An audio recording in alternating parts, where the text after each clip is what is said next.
తెల్లవారుజామున లేచి మాధవ్ వంట ఇంటి వైపు వచ్చేసరికి సంధ్య అప్పటికే లేచి అక్కడ పనిచేస్తుంది. నువ్వా ఆయా అనుకుని చొరవగా లోపలికి రాబోతున్న మాధవ్ గుమ్మం బయటే నిలిచిపోతూ విస్మయంగా చూశాడు. ఆయా లేవబోతుంటే నేనే వద్దన్నాను. మరుగుతున్న నీళ్లు దించి ఫిల్టర్లో పోస్తూ ఆమె అన్నది. బయట నడుం చుట్టూ తిప్పి దోపుకుంది. పొడిగాటి జడ నడుస్తున్నప్పుడు కలిగే కదలిక వల్ల అటు ఇటు ఊగుతుంది. రాత్రి నిద్ర వల్ల చెదిరిన వెంట్రుకల్లో ఒకటి రెండు చెంపల మీదుగా పడుతున్నాయి. వెనుక నుంచి సంధ్యని తిలకిస్తున్న మాధవ్ లోపలికి రావాలో లేక వెనక్కి పోవాలో నిర్ణయించుకోలేక తటపటాయిస్తూ నిలబడ్డ చోటే ఆగిపోయాడు. మీరు గడ్డం చేసుకోవటం పూర్తి కానిస్తే స్నానానికి నీళ్లు కాగినాయి. పాలగిన్నె పొయ్యి మీద పెడుతూ అంది ఆమె. అతను ఎప్పుడు ఊరు వెళ్లాలన్నా ప్రయాణం చేసే ముందు స్నానం చేసి బయలుదేరటం అలవాటు. గమ్యం చేరుకున్న అరగంట గంటలో మళ్లీ చేస్తాడు. ఈ అలవాటు ఎప్పుడైందో అతనికే గుర్తులేదు. మాధవ్ గడ్డం చేసుకుంటుండగా సంధ్య స్నానానికి నీళ్లు సిద్ధం చేసింది. అతను స్నానం ముగించి బట్టలు వేసుకోవటం పూర్తి చేసుకుని వంటి ఇంటి వైపు వచ్చేసరికి కాఫీ కప్పు తెచ్చి అందించింది. కాఫీ కప్పు అందుకునేటప్పుడు వేళ్లు తగలకుండా జాగ్రత్త పడ్డాడు. కానీ ఆమె ముఖంలోకి మాత్రం చూడకుండా ఉండలేకపోయాడు. తలెత్తి తన వైపు సూటిగా చూస్తున్న ఆ కళ్ళల్లో ప్రశాంతత తప్ప అతనికి ఏమీ కనిపించలేదు. మాధవ్ కాఫీ కప్పు తీసుకుని పెరటి వైపు గుమ్మం దగ్గరగా వచ్చి నిలబడ్డాడు. పల్లెటూరి వాతావరణంలో తెల్లవారుజాములో నిశ్శబ్దం, అందం వీటిని స్వయంగా అనుభవించాల్సిందే తప్ప చెప్తే తెలియదు. దొడ్లో గుబురుగా పెరిగిన చెట్టుకి విరబూసిన నందివర్ధన పూలు వెన్నెలతో పోటీ పడతామంటున్నాయి. ఇంకో కప్పు కావాలా? వెనక నుంచి సంధ్య. మాధవ్ కావాలన్నట్టు తలూపాడు. సంధ్య మరో కప్పుతో కాఫీ తెచ్చి ఇచ్చి ఖాళీ అయిన కప్పు తీసుకుంది. నువ్వు తాగావా? అప్రయత్నంగా అడిగాడు. సంధ్య లేదన్నట్టు తలూపి ఇంకో కప్పు తెచ్చుకుని వచ్చి మాధవ్కి ఎదురుగుండా నిలబడింది. కాఫీ కప్పుల మీద నుంచి ఇద్దరి కళ్ళు కలుసుకున్నాయి. ఒకళ్ళని ఒకళ్ళు చూసుకుంటూ అలాగే నిలబడిపోయారు. దూరంగా అప్పుడే మేల్కుంటున్న కోళ్ల కొక్కరకో అన్న కూతలు, చెట్ల మీద నిద్రలేస్తున్న పిట్టల కలకలం తప్ప ఇంకే శబ్దమూ లేదు. సంధ్య ముఖం ప్రశాంతంగా నిర్మలంగా దొడ్లో రాత్రి మంచుకు తడిసిన నందివర్ధనపు పువ్వులా ఉంది. తన వైపు రెప్పవాల్చకుండా చూస్తున్న ఆ కళ్ళలో లీలగా ఆపేక్ష కూడా తొంగి చూస్తుంది. రాత్రంతా నిద్రపోయి ఎరుగని తన కళ్ళు భ్రమపడుతున్నాయేమో అనుకున్నాడు మాధవ్. తను ఎలాగూ తిరిగి రావటం లేదు. వెళ్ళిపోయే ముందు అతి నిర్మలంగా అతి ప్రశాంతంగా ఉన్న ఈ సమయంలో సంధ్యని ఒక్కసారి దగ్గరకు తీసుకుంటే, ఎలాంటి ఉద్రేకం లేకుండా స్థిరమైన మనసుతో ఒక్కసారి ఆ భుజాల చుట్టూ చేతులు వేసి దగ్గరికి లాక్కుని హృదయానికి హత్తుకుంటే, నువ్వు నా దానివి కాకపోయినా కాలేకపోయినా నేను ఎప్పటికీ నీవాడనే. ఇంటికి 1000 రెట్లు బాధ పెట్టినా సరే జన్మ జన్మలకి యుగ యుగాలకి నాకు నువ్వే కావాలి అని చెప్తే, ఎప్పటిలా సంధ్య నిర్లక్ష్యంగా కఠినంగా ఉంటే బహుశా అతను సందేహించేవాడు కాదేమో. కానీ సంధ్య కళ్ళల్లో కనిపిస్తున్న ఈ నూతనమైన ప్రశాంతత అతన్ని బెదిరించి దూరంగా నిలబెట్టింది.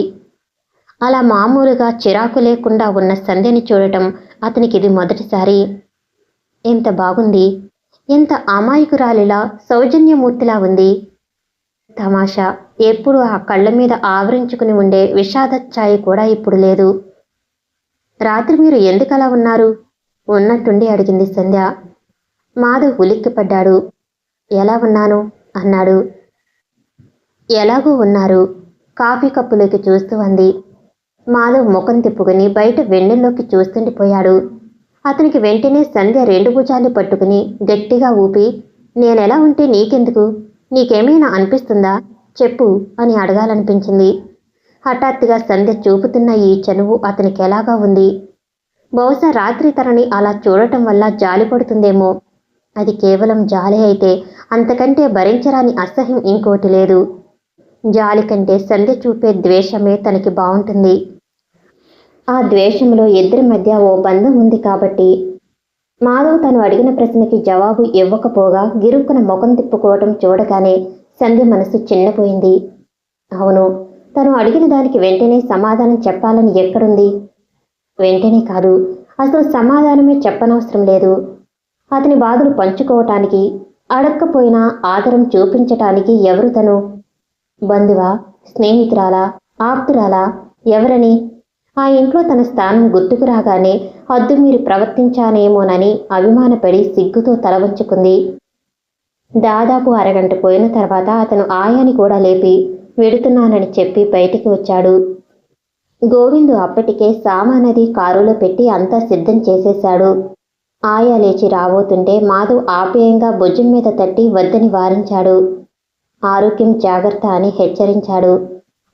అతని కంఠం గాంభీర్యంగా ఉన్న కనుకొలపులు తడి అవటం ఎవరూ గ్రహించలేదు. అదే గదిలో మరోవైపు ఉన్న మంచం మీద బాబు ఓ పక్కకి ఒత్తికిలి పడుకుని గాఢ నిద్రలో ఉన్నాడు. క్షణంలో సగం సేపు వాడి మీద నిలిచింది అతని దృష్టి. మరుక్షణమే తల తిప్పుకుని బయటికి వచ్చాడు. తన వెనకే వస్తున్న సంధిని వద్దని చెప్పాలని ఎంతగా అనిపించినా చెప్పలేకపోయాడు. వరండా దిగువన ఉన్న మెట్ల మీద మళ్ళీ ఇద్దరు ఆగిపోయారు. సంధ్య పై మెట్టు మీద ఉంది. కింద మెట్టు మీద ఉన్న మాధవ్ ఆగి సంధ్య వైపు చూశాడు. మళ్ళీ ఒకే నిమిషం కాలం నిలిచిపోయింది. పైనుంచి పడుతున్న వెన్నెల్లో సంధ్య కాటుక కళ్ళు మెత్తగా నవ్వాయి. అతని గుండెలయ తప్పింది. ఏదో చెప్పటానికి తెరుచుకోబోయిన పెదవులు అంతలోనే ఆగిపోయినాయి. వెంటనే గురుక్కున తిరిగి చకచకా మెట్లు దిగి వెళ్లి కారులో కూర్చున్నాడు. సంధ్య ఇంకా అక్కడే బొమ్మలా నిలబడి చూస్తుందని అతనికి తెలుసు. అయినా ఎలాంటి స్పందన కలగలేదు. ఇదే చిరునవ్వు ఈ కాస్త చనివే కొన్ని నెలల క్రితం సంధ్య ముఖంలో కనిపించినట్టయితే సంధ్యని బలవంతంగానైనా సరే తన దారిగా చేసుకుని తీరేవాడు. ఇప్పుడు వేరు. చాలాసేపటి నుంచి మంచు ముద్ద మధ్య నొక్కిపట్టిన శరీరంలా అతని మనసు కూడా మొద్దుబారిపోయింది. ఏ అనుభూతి లేదు. బాధ కానీ ఆవేదన కానీ అసలే లేదు. ఎంతో ప్రయత్నం మీద ఎంతో సాధన వల్ల అతని జడత్వానికి రాగలిగాడు. కారు కాంపౌండ్ గేటు దాటింది. తూర్పున చీకట్లు చెల్లా చెదురవుతున్నాయి. ప్రపంచమంతా ఎర్రటి కాంతితో అదో రకంగా ఉంది. కారు వీధి మలుపు కూడా తిరిగింది. మాధవ్ వెనక్కి జారికిలపడి కళ్ళ మీద చేతులానించుకున్నాడు. చాలా రోజుల నుంచి యావచ్చక్తిని వినియోగించి చిక్కపట్టుకున్న బాధ ఒక కన్నీటి బొట్టుగా మారి బలవంతాన మూయటానికి ప్రయత్నిస్తున్న బరువైన రెప్పలకి తిరగబడి బయటికి జారింది. మాధవ్ వెళ్ళి దాదాపు 2 నెలలు అవుతుంది. ఎక్కడున్నాడో ఏమి చేస్తున్నాడో కూడా జవాబు లేదు. ఆయా ఒకటే కంగారు పడుతుంది. గోవింద్ చేత కంపెనీకి కబురు చేస్తే బిజినెస్ టూర్ మీద కలకత్తా దగ్గర ఏదో ఊళ్ళో ఉన్నారని చెప్పారు. అతను ఎక్కడున్నా ఏం చేస్తున్నా బాబు క్షేమం అడుగుతూ ఉత్తరం ఎన్నాళ్ళు వ్రాయకపోవటం సంధ్యకు కూడా ఆశ్చర్యంగానే ఉంది. ఆఖరి రోజున అతని ప్రవర్తన ఆ మాటలు గుర్తుకొస్తే ఎలాగో అనిపిస్తుంది. ఇల్లు కట్టడం పూర్తయిపోయింది. కానీ మాధవ్ రాందే అతనికి చెప్పందే ఎలా వెళ్ళటం అంటుంది ఆయా. మాధవ్ ఉత్తరం కోసం ప్రతిరోజు మధ్యాహ్నం ఎదురు చూడటం సంధ్య దినచర్యలో ఒక ముఖ్య భాగమైపోయింది. ఆ రోజు మాధవ్ పేరు మీద ఇంకెవరో వ్రాసిన ఉత్తరం వచ్చింది. అతని ఉత్తరం కోసం ఎదురు చూస్తున్న సంధ్య చిరాకులో అది పక్కన పడేసింది. తెరిచి చూడు, ఎవరు వ్రాశారు? ఏమైనా ముఖ్యమైన పనేమో అంది ఆయా. సంధ్య ఉత్తరం తిప్పి తిప్పి చూసింది. ఫ్రమ్ అడ్రస్ లేదు. దస్తూరి అందంగా సన్నగా కోమలంగా ఉంది. తీసి చూడు, తప్పేముంది? ఆయా రెండోసారి హెచ్చరించింది. సంధ్య అయిష్టంగానే తెరిచింది. అందులో ఇంగ్లీష్లో ఇలా ఉంది: మిస్టర్ మాధవ్, నేను ఈ కొత్త హాస్పిటల్కి మారిన తర్వాత బొత్తిగా నీ సంగతులు ఏమీ తెలియటం లేదు. మీ హాస్పిటల్ ఎలా నడుస్తుంది? చిన్నబాబు ఎలా ఉన్నాడు? వాడిని చూసి చాలా రోజులైంది. ప్రస్తుతం నా ఆరోగ్యం అంతగా బాగుండటం లేదు. డాక్టర్లు ఎక్కడైనా ప్రశాంతంగా ఉన్న చోట నిర్మలంగా కనీసం 2-3 వారాలైనా గడిపి విశ్రాంతి తీసుకోమని మరీ హెచ్చరిస్తున్నారు. నాకు తెలిసినంతవరకు అలా శాంతిని ప్రసాదించే స్థలాలు కానీ మనుషులు కానీ లేరు. నువ్వు ఉండే చోటు పల్లెటూరు అని, మీ ఇల్లు చాలా విశాలమైందని, చాలా సౌకర్యంగా ఉంటుందని నీ మాటల ద్వారా చాలాసార్లు విన్నట్టే నాకు గుర్తు. నీకు అభ్యంతరం ఏమీ లేకపోతే నేను వచ్చి 1-10 రోజుల పాటు ఉంటాను. బాబుతో కొద్ది కాలం సరదాగా గడిపినట్టు ఉంటుంది. నాకు విశ్రాంతి లభిస్తుంది. నాకే సంగతి వెంటనే తెలియచేయి. నా రాకకి అభ్యంతరం చెప్పవని గాఢంగా నమ్ముతూ ఇట్లు సిస్టర్. ఉత్తరాన్ని 2-3 సార్లు నొసలు చిట్లిస్తూ ఆలోచనలో పడిపోయింది సంధ్య. ఎవరి దగ్గర నుంచి? ఆయా ఆదుర్దాగా అడిగింది. సంధ్య చెప్పింది. అయితే వెంటనే రమ్మనమని రాయి. ఆయన లేకపోతేనేం? పాపం ఆవిడ అంత ఇదిగా రాస్తుంటే. అసలు ఆయన వెళ్ళి చాలా రోజులైంది. కాబట్టి ఈ ఫోటో రేపో రావచ్చు కూడా. ఒకవేళ ఆయన రాడే అనుకుందాం, రాకపోయినా పర్వాలేదు. ఈ లంకంత కొంపలో కాస్త సందడైనా ఉంటుంది అంటూ ఆ రోజే సంధ్య జవాబు వ్రాసే వరకు ఆయా వదిలిపెట్టలేదు. మాధవ్ ఊళ్ళో లేరు, అయినా పర్వాలేదు. మీ రాకకి ఏ అభ్యంతరం లేదు. తప్పకుండా రండి. 2 వారాలు కాదు, 4 వారాలు రెస్ట్ తీసుకున్నా మాకు ఇబ్బంది లేదు. నేను బాబుకి ఆయాగా ఉంటున్నాను. ఈ ఇంట్లో ప్రస్తుతం నేను అమ్మ తప్ప ఇంకెవరూ లేరు. బాబు అల్లరి మీరు స్వయంగా కళ్ళతో చూడవలసిందే. మీరు ఫలానా రోజు వస్తానని టెలిగ్రామ్ ఇస్తే స్టేషన్కి కారు పంపిస్తాను. కారు నంబరు మీకు తెలిసే ఉంటుంది అని తప్పకుండా రమ్మనమంటూ మరీ మరీ ఆహ్వానిస్తూ జవాబు వ్రాసింది సంధ్య. ఆవిడ రాక వల్ల ఇంటికి కాస్త సందడి వస్తుందని ఆయా ఆలోచిస్తుంటే మెల్లిగా ఆవిడ ద్వారా బాబు పుట్టుపూర్వోత్తరాలు తెలుసుకోవచ్చునని సంధ్య ఆశించింది. ఆ రోజే సిస్టర్ వచ్చేది. సంధ్య బాబుకు బట్టలవి వేసి సిద్ధం చేసింది. ముగ్గురు హాల్లో కూర్చుని రాబోయే అతిథి కోసం ఎదురు చూస్తున్నారు. సాయంత్రమైంది. పొద్దు పూర్తిగా వాలిపోవటంతో ఇల్లంతా సంధ్యాకాంతులు ఆవరించుకున్నాయి. ఇంకా రాలేదెందుకో అంది ఆయా. రావద్దు, మరీ అంత తొందర అయితే ఎలా? పరధ్యానంగా ఆలోచిస్తూనే అంది సంధ్య. అంటుండగానే వాకిట్లో కారు హారన్ వినిపించింది. అదిగో వచ్చేసినట్టున్నారు ఆయా తొంగి చూస్తూ అంది. సంధ్య కూడా బాబునెత్తుకుని బయట వరండాలోకి వచ్చింది. నల్లటి కారులోంచి దబ్బపండు లాంటి ఛాయలో పాదాల వరకు జీరాడుతున్న తెల్లటి యూనిఫారంతో మెళ్ళో వేలాడుతున్న పెద్ద క్రాసుతో సిస్టర్ దిగింది. సంధ్య చెప్పగానే బాబు చెయ్యి ఊపాడు. ఆవిడ కూడా ఎడం చెయ్యి ఊపుతూ నవ్వుతూ మెట్లెక్కి వస్తుంది. సంధ్య చిరునవ్వుతో బాబుని ఎదురు తీసుకెళ్ళింది. అయ్యో కర్మ! ఉన్నట్టుండి ఆయా కంగారుగా కాస్త పైకే అనేసుకుంది. సంధ్య చేతుల్లోంచి బాబుని అందుకున్న సిస్టర్ సంధ్య వైపు చూస్తూ నిన్నెక్కడో చూశాను అంది. సిస్టర్ని అప్పటికే పరీక్షగా చూసి గుర్తుపెట్టిన సంధ్య ముఖం వెంటనే పాలిపోయింది. సిస్టర్కి కూడా గుర్తు వచ్చేసింది. నమ్మలేనట్టుగా అరే నువ్విక్కడున్నావా అంది ఆశ్చర్యంగా. సంధ్య మాట్లాడలేదు. ఆవిడ వైపు అలాగే చూస్తుంది. సిస్టర్ ముఖం మీద పాత జ్ఞాపకాలు ఎన్నెన్నో నాట్యం చేయసాగాయి. ఎంతో ఆత్రంగా ఎదురుచూస్తున్న సాయంత్రం హఠాత్తుగా భయంకరమైన స్మృతులతో వడిలి వాడిపోయింది. నువ్వు ఇక్కడే ఉన్నావా? మాధవ్ చెప్పలేదు నాకు. ఆవిడ బాబునెత్తుకుని మెట్లెక్కి లోపలికి వస్తూ అంది. యాంత్రికంగా ఆవిడ వెంటే లోపలికి వచ్చింది సంధ్య. అదేమిటమ్మా, నాకు మాట మాత్రంగానైనా తెలియనీయకుండా దాచుకున్నారు నిష్ఠురంగా అంది సిస్టర్. ఆ వెంటనే మళ్ళీ అర్థమైనట్టుగా ఓహో తెలిసిందిలే, హఠాత్తుగా నన్ను ఆశ్చర్యంలో ముంచెత్తాలని భార్యాభర్తలిద్దరూ పథకం వేసుకున్నారన్నమాట, అంతేనా అంది నవ్వుతూ. సిస్టర్ మీరనేదేమిటో నాకు తెలియదు. విషాదం నిండిన కళ్ళతో చూసింది సంధ్య. తెలీదా? ఏం తమాషా? బాబుని చూపించి నీ కొడుకు అని చెప్పినప్పుడన్నా వాడిని ఎవరు పెంచి పెద్ద చేశారో మాధవ్ నీకు చెప్పనే లేదా? సిస్టర్, ఇంత చక్కటి రత్నాన్ని మీరు ఇంకా అప్పుడలా వదిలేస్తే దూడలో కలిసిపోకుండా ఎంత జాగ్రత్తగా పెంచి పెద్ద చేశానో నేను. నువ్వు కనిపిస్తే నాకు వెంటనే తెలియజేయమని మరీ అతనికి చెప్పానే. ఒక్క చిన్న సిస్టర్, ఇంతకీ మీరిద్దరూ ఎలా కలుసుకున్నారు? ఎప్పుడు కలుసుకున్నారు అని సంధ్య వైపు చూడకుండానే బాబుని పలకరించి ముద్దు పెట్టుకుంది. వాడి బొగ్గగిల్లుతూ చూసావా బాబు, మీ అమ్మ నాన్న చేసిన పని. నా అంతటి నేను రాకపోతే నీకీ సంగతి తెలిసేది కాదేమో కదూ. నా బంగారు బాబు సొంత తల్లిదండ్రి దగ్గరే వాళ్ళ కంటి వెలుగుగా పెరుగుతున్నాడంటే. సిస్టర్ అసహనంగా అరిచింది సంధ్య. మీరనేదేమిటో నాకు తెలియదు. బాబు మాధవ కొడుకు కావచ్చు, వాడి కన్న తల్లిని నేను కాను. సంధ్య ఆవేశంగా అంటున్న ఆ ధోరణి చూసి సిస్టర్ తెల్లపోయింది. బాబుని ఒళ్ళొంచి దింపుతూ ఏమిటి నువ్వనేది అంది. వాడు మాధవ్ కొడుకు. నాకు తిండి బట్ట జరుగుబాటు కోసం వాడికి చాకిరీ చేసే నౌకరిని మాత్రమే. మీరు ఎందుకో ఎలాగో పొరపాటు పడుతున్నారు. నేను వాడికి ఆయాను. అంతకంటే మా ఇద్దరి మధ్య ఎలాంటి బంధం కానీ మమత కానీ లేవు. సిస్టర్ ఏమిటేమిటి అన్నంత ఆశ్చర్యంగా చూసింది. తన ఆవేశానికి తనే క్షణం సేపు సిగ్గుపడిన సంధ్య కళ్ళు దించుకుని మెల్లగా మీ హాస్పిటల్కి వచ్చే ముందుగా ప్రారంభమైన నా దురదృష్టం రోజురోజుకి పెరిగింది. మా పరిస్థితులు చాలా తారుమారైనాయి. నేనిప్పుడు ఇక్కడ జీతం కోసం పనిచేస్తున్నాను.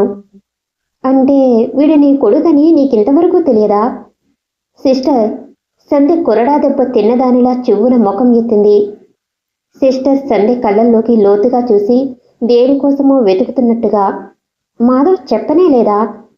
కన్న తల్లిని కొడుకి ఆయగా ఉంచే కఠినుడా అతను? అతను చూస్తే నాకసలు అలాంటి అనుమానమే రాలేదు అంది. సంధ్య ముఖం జేవరించింది. ఇప్పటికి కనీసం 4 సార్లన్నా చెప్పాను వాడికి. నాకు వాక్యం పూర్తి కానే లేదు సిస్టర్ అంది. కానీ వాడు నీ కొడుకే అంటుండగానే ఆవిడికేదో అనుమానం వచ్చినట్టుంది. అసలు ఆ టైంలో నీకు పుట్టిన శిశువు బ్రతికున్నట్టు నీకు తెలుసా అంది.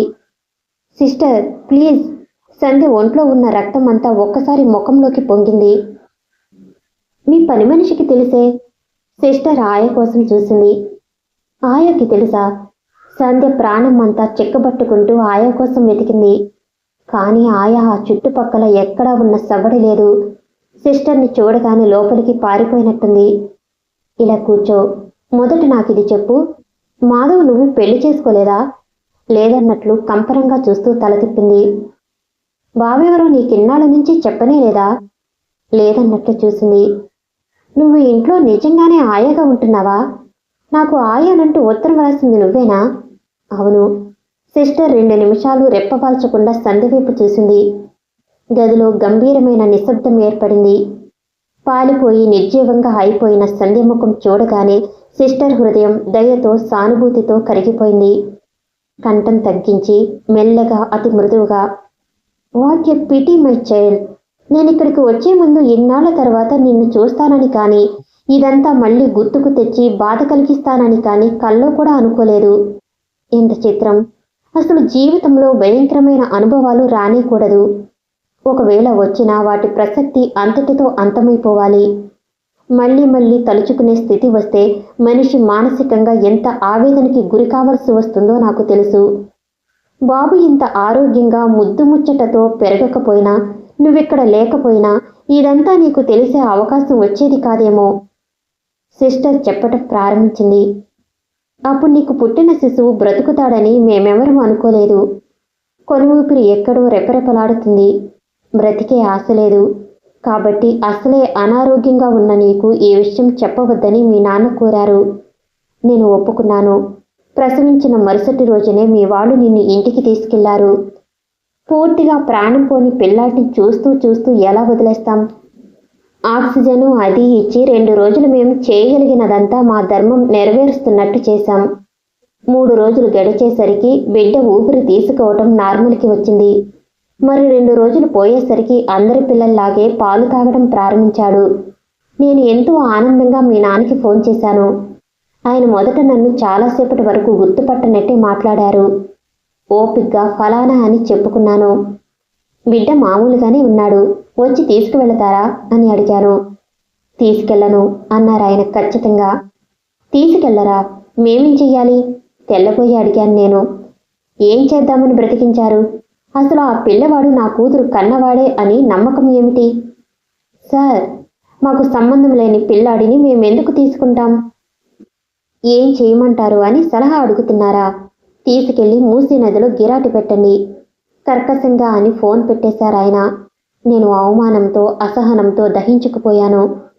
ఎంత కష్టమైనా సరే పిల్లాడిని తీసుకెళ్లి నీ మనవడే అని రుజువు చేయాలనే పిచ్చి పట్టుదల వచ్చేసింది.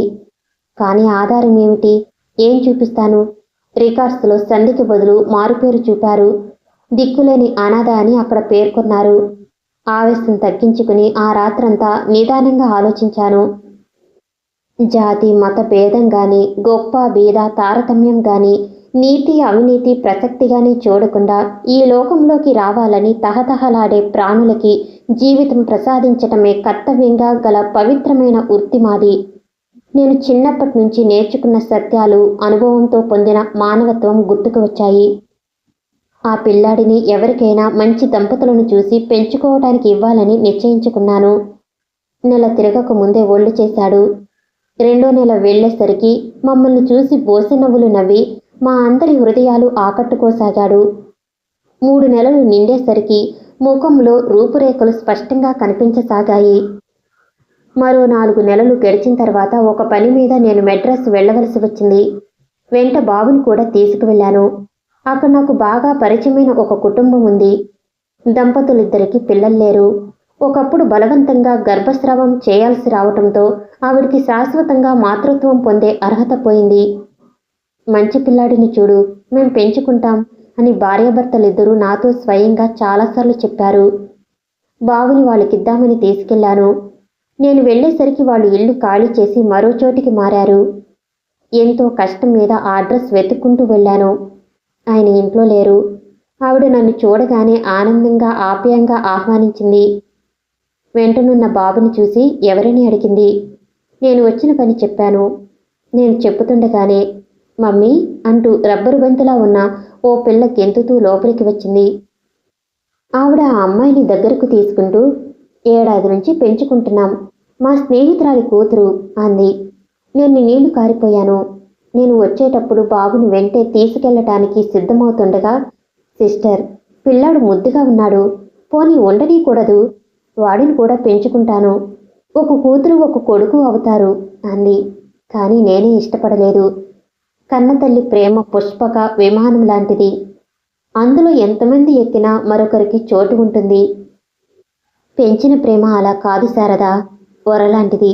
వరలో 2 కత్తులు ఎప్పుడూ ఇమడవు అన్న సంగతి మన అందరికీ తెలుసు అన్నాను. బాబు నా వెంటే వచ్చేశాడు. ఈ కొద్ది నెలలలోనే వాడు నాకు బాగా అలవాటైపోయాడు. నన్ను గుర్తుపట్టడం నేర్చుకున్నాడు. ఎవరి చేతుల్లో ఉన్నా నన్ను చూడగానే ఎగిరి నా చేతుల్లోకి దూకేవాడు. బాబుని నేనే పెంచుకోవాలనే నిశ్చయించుకున్నాను. జాగ్రత్తగా మంచి క్రమశిక్షణతో పెంచి పెద్ద చేసి క్రైస్తవ మత బోధకుడిగా తీర్చిదిద్దుతానని అందరికీ చెప్పేదాన్ని. తర్వాత కొద్ది రోజులకే రజాకార్ మూమెంట్ జరిగింది. ఆ భయంకరమైన వాతావరణం మారి ప్రశాంతత నెలకొన్న తర్వాత ఈ మధ్య కొన్ని మార్పులు వచ్చాయి. బాబు పూర్తిగా నావాడు అయిపోయాడని అనుకున్నాను. తీరా ఓ రోజు హఠాత్తుగా ఆ జ్యోతి వచ్చి, జ్యోతి, అవును, ఆ 2 జడల ఎర్రపిల్ల లేదు, ప్రసాద్ చెల్లెలు. సంధ్య యాంత్రికంగా తలూపింది. ఆ అమ్మాయి మాధవ్ని వెంట పెట్టుకుని వచ్చి ఆ సమయంలో మాధవ్ లేకపోవటం వల్ల ఇలా జరిగిపోయిందని, దీనికంతటికీ అతను చాలా బాధపడుతున్నాడని చెప్పింది. బాబు ఇక్కడ పెరుగుతున్నట్టు ఆచూకీ తెలిసిందని, ఒక్కసారి చూడాలని కోరుతున్నాడని అంది. మొదట నేను ఏ సంగతి చెప్పలేదు. యక్ష ప్రశ్నలు వేశాను. అన్నిటికీ అతికినట్లు జవాబు చెప్పారిద్దరు. బాబుని చూపించే వరకు ఆ అమ్మాయి నన్ను వదల్లేదు. బాబు పోలికలు అతనిలో అంత స్పష్టంగా చూసి చూడగానే తెలుస్తున్నాయి. బాబును తీసుకువచ్చి చూపించాను. బాబుని చూడగానే కళ్ళల్లో తళుకుమన్న కాంతి, వాడిని స్పర్శిస్తున్నప్పుడు అతని ఒళ్ళు గగ్గురు పొడవటం నేను గమనించకపోలేదు. నీ గురించి అడిగితే వివరాలు తెలియవన్నారు. రజాకార్ మూమెంట్ జరిగిన తర్వాత మీ కుటుంబం కనిపించలేదంది జ్యోతి. మీ నాన్నగారిని కాల్చేసినట్టు నేను అంతక్రితమే విన్నాను. కొద్దిసేపు బాబుతో గడిపి ఇద్దరు వెళ్ళిపోయారు. కానీ గంట అవ్వకముందే మాధవ్ మళ్ళీ తిరిగి వచ్చాడు. బాబుని తీసుకెడతాను ఇవ్వమన్నాడు. నేను ఒప్పుకోలేదు. వాడి మీద నేను పెంచుకున్న ఆశల సంగతి చెప్తూ ఖచ్చితంగా తిరస్కరించాను. చాలాసేపటి వరకు మాధవ్ ఏం మాట్లాడలేదు.